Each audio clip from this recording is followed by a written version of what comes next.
നമസ്കാരം. പ്രധാന വാർത്തകൾ.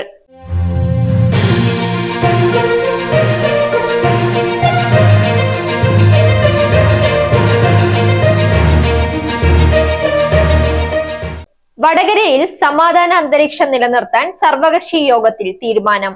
ആഹ്ലാദ പ്രകടനം രാത്രി 7 മണി വരെ.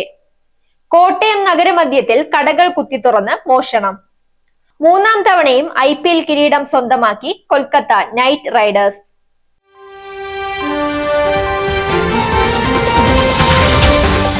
വാർത്തകൾ വിശദമായി. വടകരയിൽ സമാധാന അന്തരീക്ഷം നിലനിർത്താൻ സർവകക്ഷി യോഗം തീരുമാനിച്ചു. തിരഞ്ഞെടുപ്പ് ഫല ദിവസം ആഹ്ലാദ പ്രകടനം രാത്രി 7 മണി വരെയായി പരിമിതപ്പെടുത്തി. കണ്ണൂർ റേഞ്ച് DIGയുടെ നേതൃത്വത്തിലാണ് വടകരയിൽ യോഗം ചേർന്നത്. നാടിന്റെ സമാധാനം നിലനിർത്താൻ LDF മുന്നിലുണ്ടാകുമെന്ന് CPIM ജില്ലാ സെക്രട്ടറി P മോഹനൻ മാസ്റ്റർ പ്രതികരിച്ചു.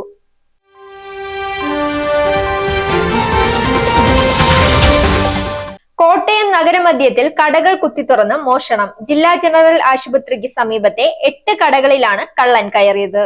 മങ്കി ക്യാപ്പ് ധരിച്ചെത്തിയ മോഷ്ടാവ് കടകളിൽ നിന്നും പണം അപഹരിക്കുന്ന CCTV ദൃശ്യങ്ങൾ പുറത്തു വന്നിട്ടുണ്ട്. 20,000 രൂപയോളം നഷ്ടമായതായാണ് പ്രാഥമിക വിവരം.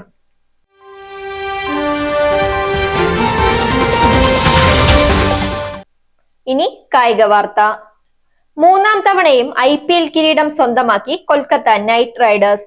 ചെന്നൈ MA ചിദംബരം സ്റ്റേഡിയത്തിൽ നടന്ന ഫൈനലിൽ സൺറൈസേഴ്സ് ഹൈദരാബാദിനെ 8 വിക്കറ്റിനാണ് കൊൽക്കത്ത പരാജയപ്പെടുത്തിയത്.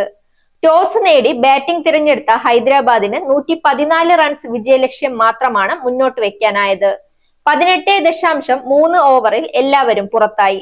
മറുപടി ബാറ്റിംഗിൽ കൊൽക്കത്ത 10.3 ഓവറിൽ 1 വിക്കറ്റ് മാത്രം നഷ്ടത്തിൽ ലക്ഷ്യം മറികടന്നു. വാർത്തകൾ അവസാനിക്കുന്നു. നേരിന്റെ വാർത്തകൾ നിങ്ങളുടെ വിരൽത്തുമ്പിൽ എത്താനായി സാക് ന്യൂസ് ചാനൽ സബ്സ്ക്രൈബ് ചെയ്തും ഷെയർ ചെയ്തും ഒരു ശരിയായ മാധ്യമ നിലപാടിന് നിൽക്കാൻ ഞങ്ങൾ നിങ്ങളെ ക്ഷണിക്കുന്നു.